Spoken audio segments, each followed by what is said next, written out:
के बाद सारे व्हाट्सएप यूनिवर्सिटी काफी एक्टिव हो गई है। कल अलग तरह की खबरें चल रही थी और आज कुछ अलग तरह की खबरें चल रही है। आज खबरें ये चल रही कि रिलायंस की 2 बजे कोई प्रेस कॉन्फ्रेंस होने वाली है, बड़े अनाउंसमेंट आने वाले हैं।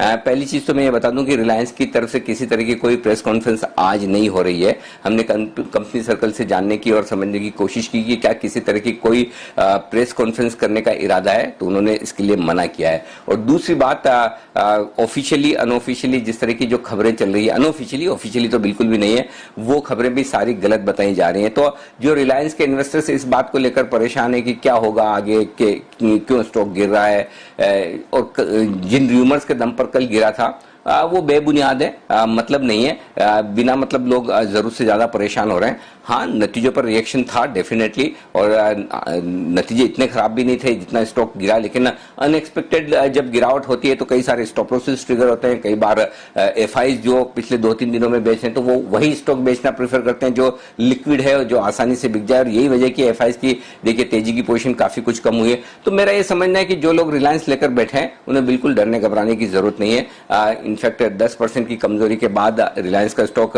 नेचुरली काफी अट्रैक्टिव लेवल पर आ जाता है, और अगर आप टॉप से देखें तो करीबन मेरे ख्याल से 15% के आसपास रिलायंस का स्टॉक करेक्ट कर चुका है। तो इन लेवल्स पर बेचना नहीं है। जहां तक ट्रेडर्स का सवाल है, देखिए ट्रेडर्स के लिए ये जरूरी है दीप की या तो ये 1915-1920 के ऊपर फिर से क्लोज दे तो स्टॉक फिर से जो गिरावट का सिलसिला है वो खत्म कर देगा, या 1850 के नीचे जाकर बंद हो तो खराब होगा। तो अदरवाइज मेरा ये मानना है कि जितना खराब होना था वो रिलायंस हो चुका, चाहे वो अफवाहों के दम पर खराब होना हो चाहे रिजल्ट के दम पर। यहां से और कमजोरी फ्रेश नहीं बनेगी अनलेस बाजार गिर जाए। बाजार के साथ तो खैर सबको गिरना बढ़ना है, वो अपनी जगह। अदरवाइज रिलायंस स्पेसिफिक जो कमजोरी थी वो कमजोरी मेरे ख्याल से अब खत्म हो चुकी। तो अगर 1850 के नीचे रिलायंस बंद होता है तो ही आपको डरने घबराने की जरूरत है, और 1910-1920 के ऊपर बंद होता है तो रिलायंस वापस से ऊपर की तरफ की चाल पकड़ेगा। तो ये 2 लेवल्स आप नोट करके रख लीजिए क्लोजिंग बेसिस पे, और जिन लोगों के पास है रिलायंस के स्टॉक वो होल्ड करें, कोई दिक्कत वाली बात नहीं है। इन्वेस्टर्स जो है लॉन्ग टर्म इन्वेस्टर्स,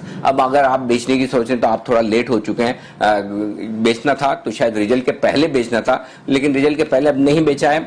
तो अब मेरे ख्याल से जब खबरें आम होने लगे, सब लोग अलग अलग तरह की अफवाहें र्यूमर्स फैलाने लगे, तब बेचने का वक्त नहीं है। अगर आप एक चीज समझ लीजिए, आम इन्वेस्टर ट्रेडर होने के नाते अगर कोई खबर आएगी तो सबसे लास्ट में आपको पता चलेगी, जो कि अनऑफिशियली, स्पेशली ऑफिशियली होगी तब तो सबको पता चलेगा, और ऑफिशियली ऐसी कोई खबर है नहीं जिसकी वजह से लोग डरे हुए हैं। तो कोई डरने घबराने की जरूरत नहीं है। आप अपने रिलायंस की पोजीशन को बिल्कुल होल्ड करें, और हो सकता है आपको कहीं अच्छी खबर और सुनने को मिले और फिर आप पछताएं कि हमने 2200-2300 में नहीं बेचा और अब बेच रहे हैं, तो हम कहीं ऐसा ना हो कि नुकसान कर जाए। तो मेरा बहुत साफ साफ मानना है, Reliance is complete clear cut hold.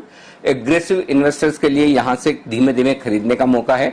Risk बाजार की हमेशा है, वो रहेगी, लेकिन बाजार के अलावा अगर आप रिलायंस स्पेसिफिक रिस्क को लेकर डरे हुए हैं तो डरने घबराने की जरूरत नहीं है। और एक बार 1910-1920 के ऊपर निकल कर टिक गया तो फिर आप देखिए जो शॉर्ट कवरिंग और जो खरीदारी होगी वो देखने लायक होगी। तो बिल्कुल क्लियर कट अफवाहों पर आप ध्यान न दें, बिल्कुल भी ये ना सोचे कि क्या हो रहा है क्या नहीं हो रहा है। नहीं, ये अफवाहें हैं, सही है कि बड़ा अनाउंसमेंट आने वाला है, 2 बजे कोई मेजर प्रेस कॉन्फ्रेंस है, वो भी नहीं है, ऐसा कुछ भी नहीं है। तो आप बिल्कुल क्लियर कट रिलायंस में बने रहें, ये एकदम साफ साफ ओपिनियन दे रहा हूं। और मैं आमतौर पर जनरली डीप इस वक्त ऐसे स्टॉक्स पर बहुत बात करना बहुत ज्यादा प्रेफर नहीं करता, लेकिन पिछले कल से और आज से बहुत सारे लोग सोशल मीडिया पर, स्पेशली इन्वेस्टर्स, ट्रेडर्स तो खैर अपने अपने सवाल पूछते ही रहते हैं, इन्वेस्टर्स हैं जो काफी समय से, किसी ने 1200 में लिया है, किसी ने 1000 में, 1800, 1500, सब लोग वो चिंता कर रहे हैं कि क्या प्रॉफिट ले लें, निकल जाएं, बुक कर लें। तो मेरी बहुत साफ साफ राय है, जिनके पास रिलायंस इन्वेस्टमेंट के तौर पर पड़े हैं वो होल्ड कर सकते हैं, बिल्कुल चिंता की बात नहीं। के बाद सारे